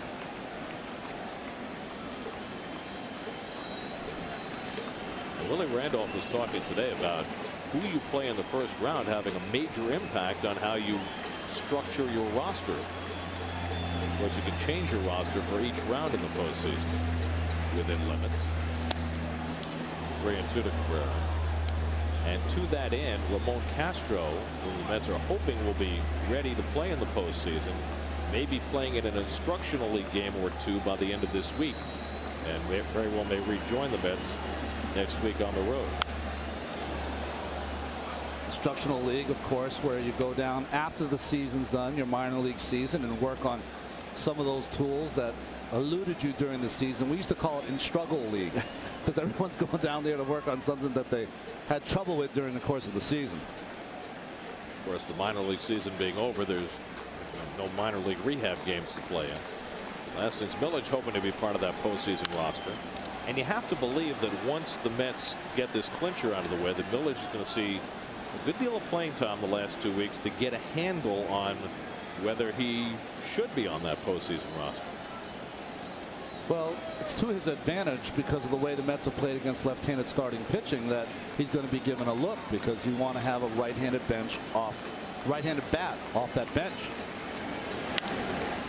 Another foul ball off the bat of Cabrera, and then there's Andy Chavez, who has only been the Mets' best hitter against left-handed pitching the entire season. Everyday Andy, just an amazing season for him. You know, you get guys at certain parts of their career. Andy always thought he was a leadoff kind of hitter, going to be an everyday center fielder. He was knocked back a couple of pegs because of his experience in Washington and Philadelphia.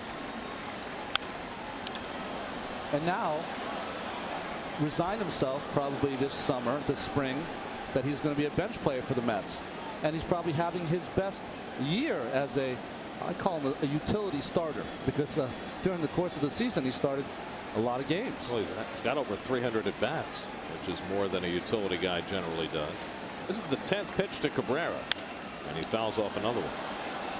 So Traxel, who had not thrown a lot of pitches coming into this 7th inning, is throwing a ton in one at bat. Well, last year Andy was buried. There's no other way to put it. With the Nationals, with the Phillies, and he is having a heck of a time. Cabrera lines a base hit to center. So on the 11th pitch of the at bat, Miguel Cabrera has himself another hit. That's his 184th of the year. Don't forget to vote in our MLB.com SNY text poll of the game. Which Met do you think would make the best manager? Text A, B, C, or D to 57508. Write-in votes not allowed. That's nice that they included Tom Glavine, because usually polls never include a pitcher as a future manager.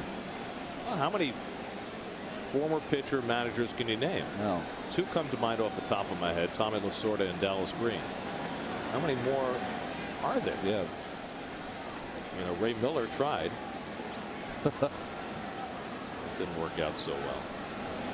What am I missing? Who else has been a pitcher turned manager? Oh, Larry Durker. Right. Fine manager when he. Yeah, there's just not that many. Here, Momoda up in the Mets bullpen. With Traxel now up to 90 pitches on the night. Josh Willingham, the batter, and Traxel falls behind him 2-0. It's all been coming so easily for Traxel tonight. He just gave up his second hit of the game. Both Peterson and Willie Randolph, though, having a keen eye on this inning, do not want to let this game get away.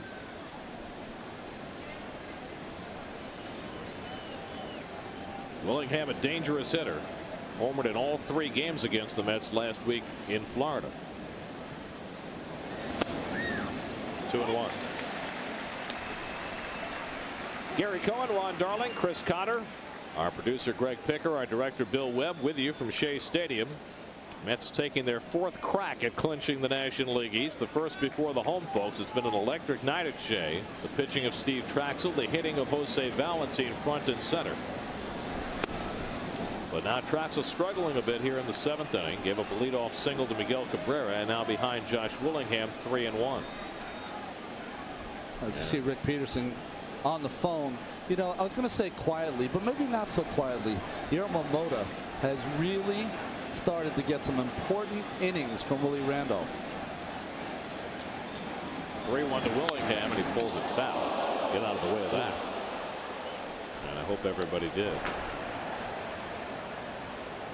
Now, Mota has been nothing short of spectacular since shedding a Cleveland uniform and putting on Mets garb like night and day.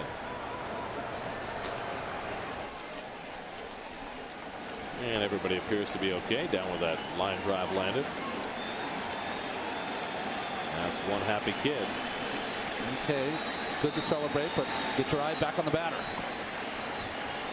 Cabrera at first, 3-2 with nobody out. Don't expect him to run. And it's lined right at David Wright. Good thing for Cabrera he wasn't running. That's the first out.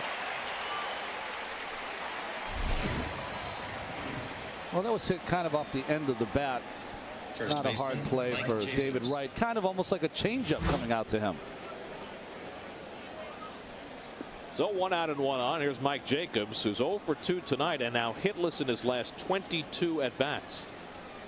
We saw another former Met break out of a long slump yesterday when Xavier Nady finally broke out of an 0 for 21. I'm sure that Nady had mixed feelings about the Pirates sweeping the Mets over the weekend, because if the Mets had won one of those games, he was invited to the party, not in the clubhouse, but later on. Pulled down to first past the diving Delgado. Cabrera to second. He'll stop there, and the Marlins have 2 men on.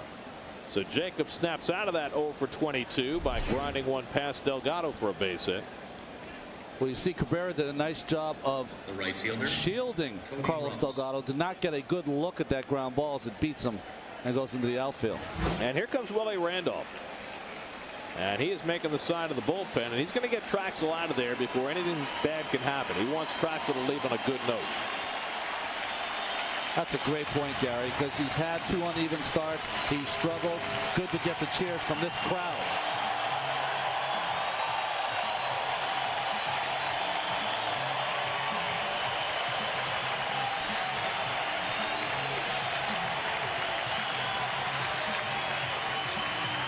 And for Steve Traxel, who hasn't always felt the love this year, that's a great moment. The fans out in droves, hoping that 20 years and a day after the '86 clincher, Steve Traxel's effort will be enough to put the Mets over the hump in '06. Well, this first started in 1980 in Philadelphia. Yes. Because you remember back in the 70s and as recently as 1986, a lot of times fans would overrun the field on clinchers. Well, that all stopped when Frank Rizzo first sent the horses out in Philadelphia in '80, and that has become standard operating procedure. Fans no longer storm fields after clinchers. It's too dangerous for everybody involved.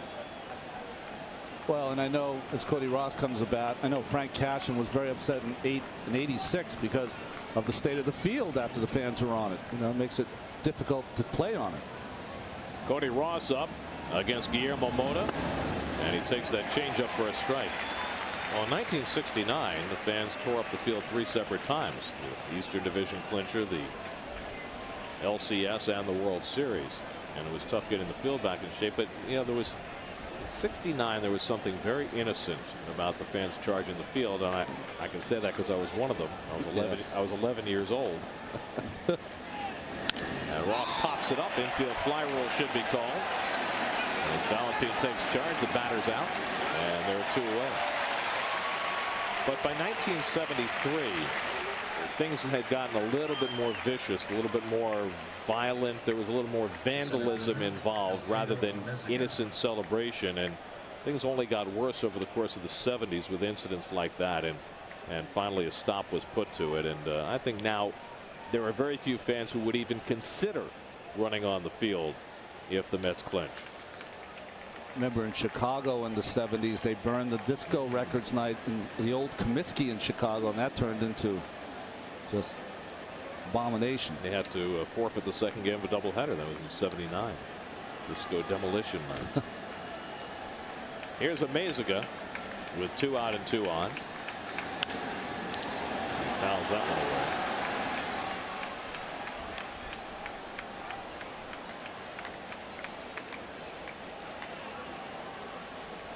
Guillermo Mota has got enormous pitcher's hands.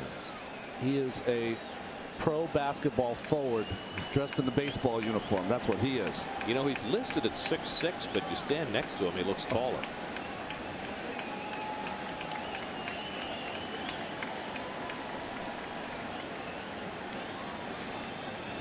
Ball's like a golf ball in his hands. Change up in for a strike, and that change up has been phenomenal. Well, his changeup is the same speed as Traxel and Brian Mohler, two starters fastball. Look at that grip. You can't even see the ball in his hand. You're right. It's like throwing a pool cue ball.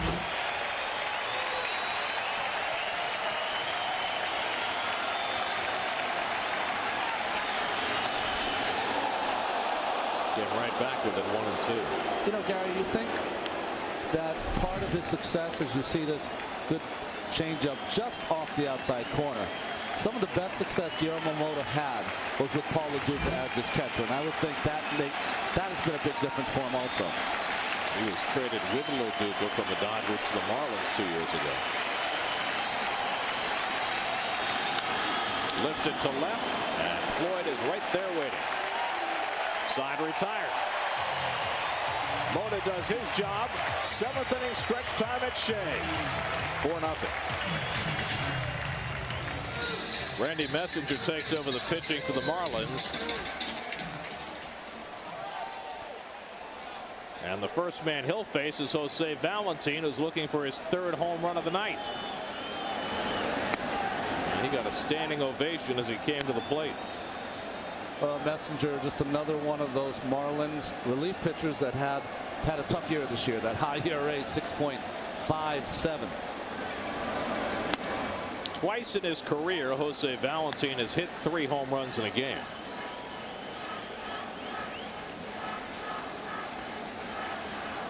He's already had 2 curtain calls tonight. Bangs that one off Olivo.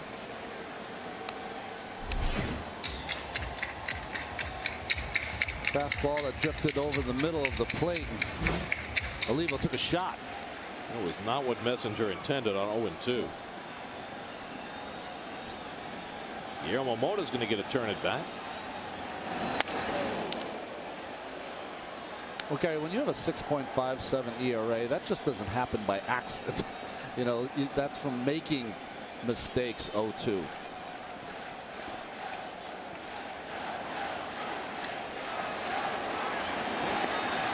Gets it with a breaking ball, and Messenger fans Valentine, who will get another ovation as he heads off to the dugout. Well, good breaking ball in the hand of Randy Messenger. Good overhand curveball. When you're ahead in the count, you want to expand the strike zone. Great job of throwing this in the dirt. Great job by Olivo blocking. Well, Mota had been on deck. I think he would have batted had Valentine gotten aboard. Ricky Leday. That's a great sign. Is that an official sign, or is that something somebody made up? That's terrific. That's outstanding. They even got the phone number right. That's right. Aaron Howman getting ready as Ricky Leday bats for Guillermo Mota. It's nice to see Ricky pick up a hit in Pittsburgh. It has been such a rough stretch for him, but he banged a double off the wall in the 9th inning yesterday. That's picked him up after the Dodgers let him go. So Mota faced 2 batters, retired them both. And Howman will take it over in the 8th. And you know, so much of the Mets this year has been about their spectacular bullpen.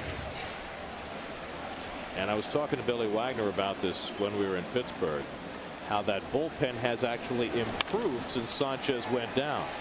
Ramirez with a 360 guns down Leday 2 away.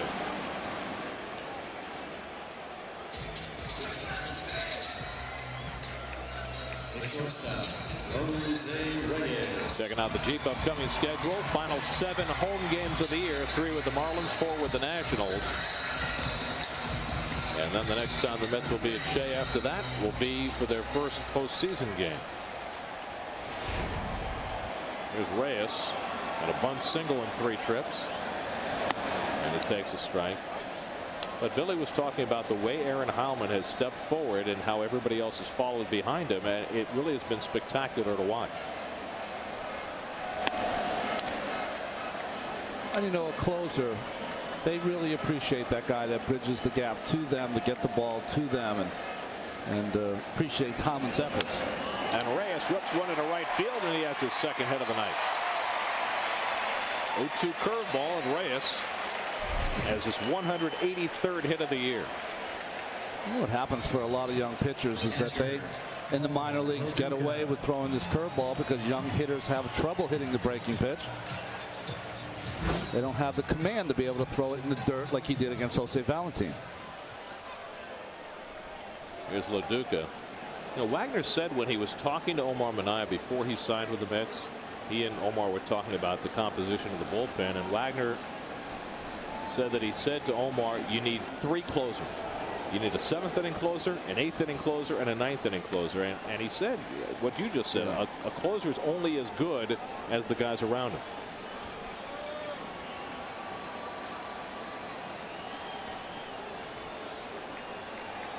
Loduca has never been in the postseason. He's 6 outs away from it now, and I'm sure if he gets there, his thoughts will be with his mom, whose initials he carves in the dirt and puts on his shoes before every game. Loduca's mom, Lucy, passed away a number of years ago before she could see him play in the big leagues, but it was Lucy Loduca who honed Paul's batting eye as a kid, tossing pinto beans to him in the backyard.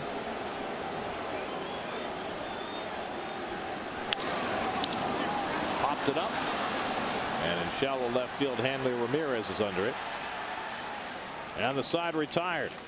Congratulations. We go to the 8th inning. Mets needing 6 defensive outs to pop the champagne.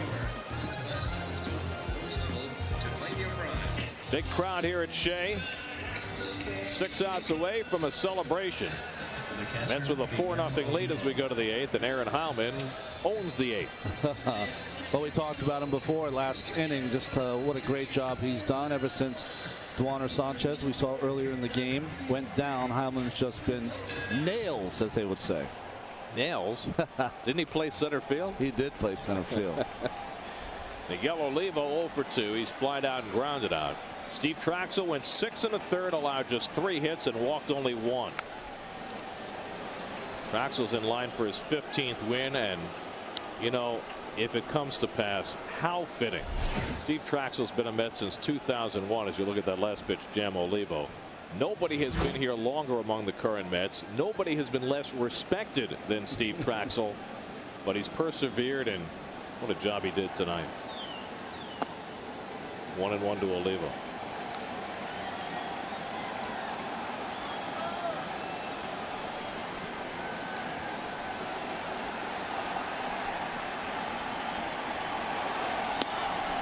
And that changeup, a great weapon for Heilman, 1-2. Well, the thing about Traxel is that if you said before the season that you're going to have a pitcher coming off major back surgery and that he was going to make every start, one of the few starters who's not missed a start, and win you 15 ball games, that would have been, you would have taken that in a heartbeat. Traxel's earned run average coming into the game was 5.17, and that's the highest it had been all year. But with his outing tonight, he got it back under 5 to 4.96, and that'll look a lot nicer for him on the stat sheet.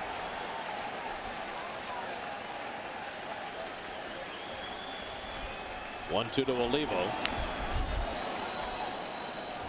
Well, we were talking about watching games in the past. If I were Steve Traxel, and I know he likes to watch a lot of tape, I would get this game and I'd play it the night before his start in the playoffs, because that's how sharp he was, how aggressive he was. How about triple barrel action in the bullpen? Royce Ringy doesn't even get a mound. That's all the guys who are not going to pitch tonight getting their work in. Dave Williams, Royce Ring, and Dave Williams. Looped, shallow left center, and that'll fall in for a base hit for Olivo. And so the Marlins have their 4th hit of the game. It comes leading off in the top of the 8th. Well, let's look at the results of our MLB.com SNY text poll of the game. Which Met do you think would make the best manager? Glavin by a whisker over Loduca. Well, I would like to officially throw Chris Woodward's name into the hopper. Chris Woodward and Jose Valentin. Yep. I think Jose Valentin would make a great manager. Really knows the game. Valentin's already a team owner. That's right. Down in Puerto Rico. He said, it's great. I can play any position I want. It's like the guy in the lottery commercial. Right. Except he's a little more talented. Joe Borchard, the pinch hitter.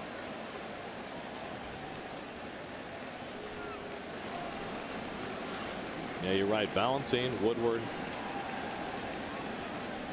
I think Loduca will make a great manager someday if he wants to do it. Well, those catchers, they really know the game because they have to. Quarterbacks on the field, as you might say. And he's fiery. I love that. Yes. A little bit like that guy, Joe Girardi. Girardi's done a remarkable job this year. Will he be back next year? That's a whole different question. Borchard pulls it, and Delgado's got this one. Gets the force. Reyes return. In time, double play. Spectacularly done by Delgado. What a nice play. The short hop. Key is he got up quickly, made a perfect throw to get the lead runner, and Reyes with that strong arm is able to get it back to him in time to get Joe Borchard. Nice play by Carlos Delgado. Well, after watching Jacobs' ball go by him in the last inning, this time not screened by the runner, and he was able to make that backhand play.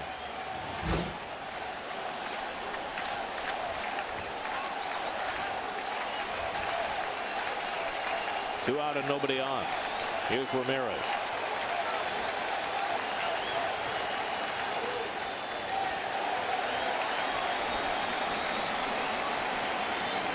Hanley Ramirez 0 for 3. You know, Gary, there's certain things that happen my summer here doing the games that remind me of the mid-'80s. This crowd is a mid-'80s crowd. 0-2. And now they'll all stand up.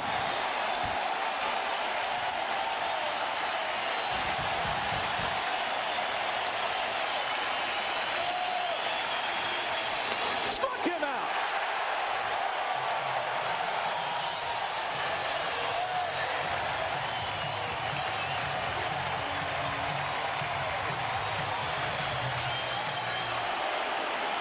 Well, Chris Reyes on for the Marlins.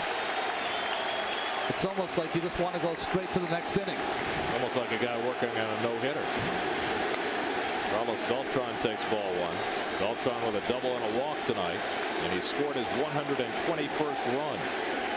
That leads the National League.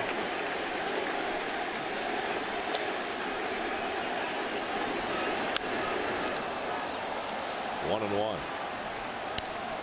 46,729. What on your schedule looked like a run-of-the-mill Monday night. And how perfectly has this all played out? Certainly nobody on the field wanted to get swept in Pittsburgh. But now they're getting swept away with the passion of their fans.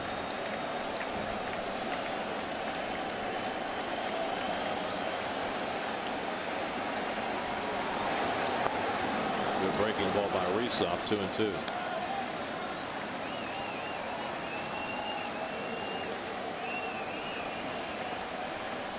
The MVP talk has died down around Beltran, and he couldn't give a hoot.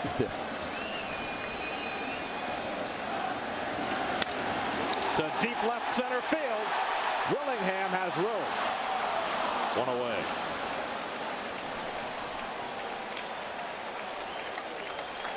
Log on to Mets.com now for your postseason ticket purchase opportunity. Tickets to potential Mets postseason games will be available for purchase exclusively through random online drawings. Get to Mets.com or LosMets.com and register today.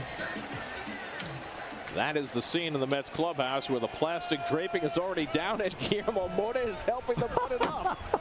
Now wait a second. He's doing it all tonight. Is that against some kind of, is that a breach of etiquette? I would not do that. I think that's bad karma. Delgado 0 for 3. I mean, you know the stories about 1986 when they had the plastic sheeting up in the Red Sox clubhouse here at Shea. And they had to rip it down expeditiously.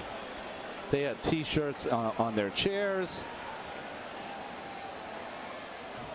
Although Mota is 6'6", he's probably the only person who can reach high enough to. It's a good point, especially with those chairs already tucked away in the lockers, along with everybody's belongings. Look, they got the champagne strategically located at the corners of the clubhouse so everybody can reach. Where they're working, that used to be my locker. You get attached to a locker. You really do. Is that the same plastic sheeting they used 18 years ago? Well, I'll tell you right now, it'll be a great celebration. But that carpet tomorrow morning will not smell so fine. Certainly 88 was not the last time there was a champagne celebration in this ballpark. That was in 2000. As Delgado swings and misses. Mets clinch both the National League Division Series and the National League Championship Series here at Shea against the Diamondbacks and the Cardinals that I should say against the Giants and the Cardinals that year. Well, Billy Wagner told me in Pittsburgh that he wanted to be at the bottom of the dog pile. Delgado held the swing, and it looks like Billy will get that wish. Well, good breaking ball by Chris Friesel. Let's see if he went. I think he got the benefit of the call there from the third base umpire, Doug Eddings. David Wright on deck.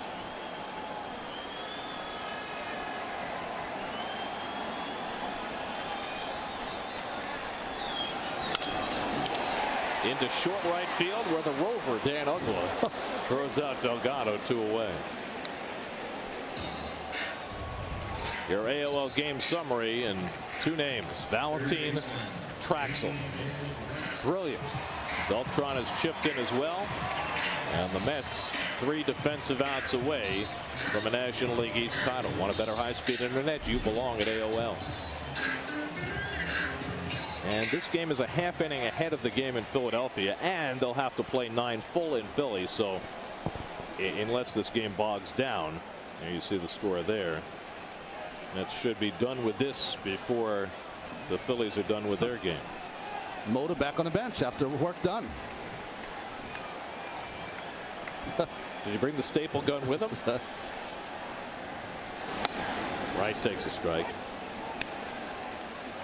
Well, there can't be anything better than being traded from a team that is a second division club and coming over and being able to celebrate like this as Guillermo Mota will. 1-1 to David Wright. Gets cheered for the pickup. Well, we know what that man can do in the playoffs. He's contemplating a return to the postseason where he made his name 2 years ago with the Astros.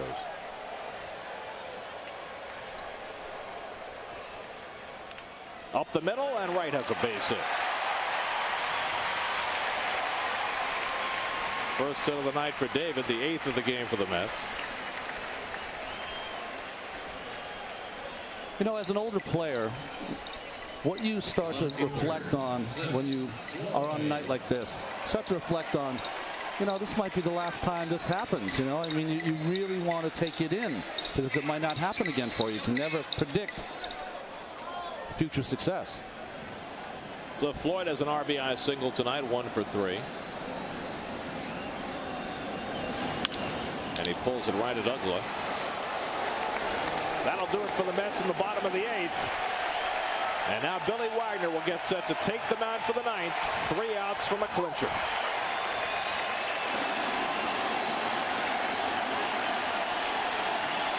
Dan Uggla leads off.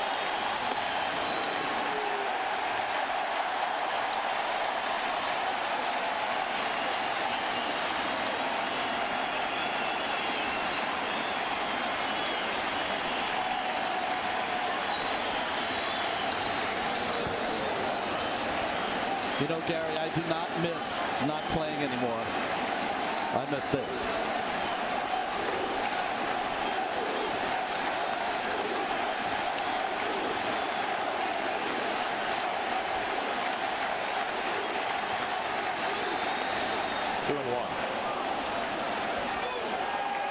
How do you keep your emotions in check if you're on the mound? You prepare for this your whole life. Play in front of family and friends when you're a teenager. A couple thousand in the minor leagues. Popped up.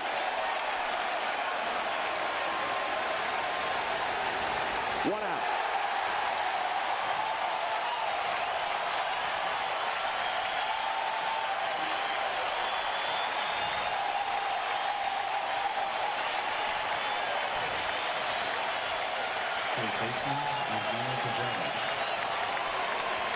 On a night the Mets have broken a franchise record for attendance in a season, it sounds like 400,000 here at Shea.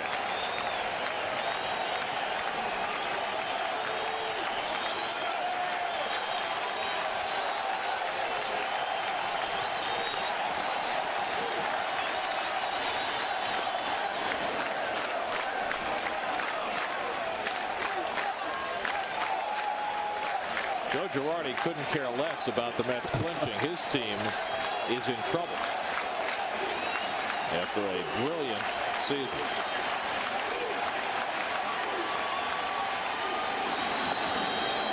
Two-0 to Cabrera. It's not a safe situation for Wagner, but boy, it sure feels like one, doesn't it? Whoa.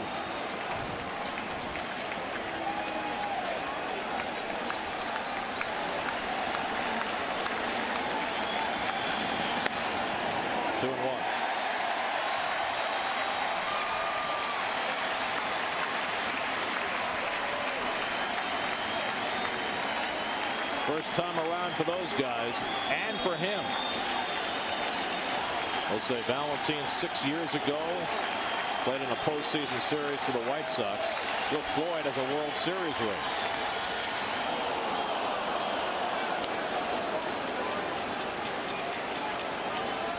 Well, you know it's an electric game when the opposing team is losing 4-0 and every single member of their team is on the top step of the dugout trying to take this all in, hoping that someday they go through this.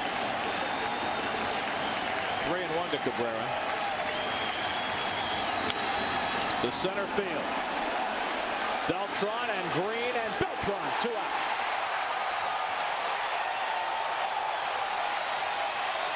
Just a reminder that it is dangerous and illegal to enter the bowling field at any time. Anyone doing so will be arrested. So please, for the safety and security of everyone at Shea, I encourage you to enjoy the game from your seats. The outfielder, Josh Willingham.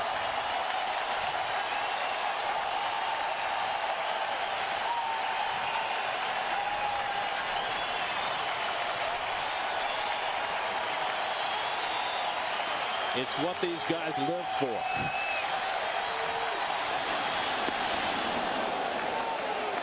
Ball 1 to Josh Willingham.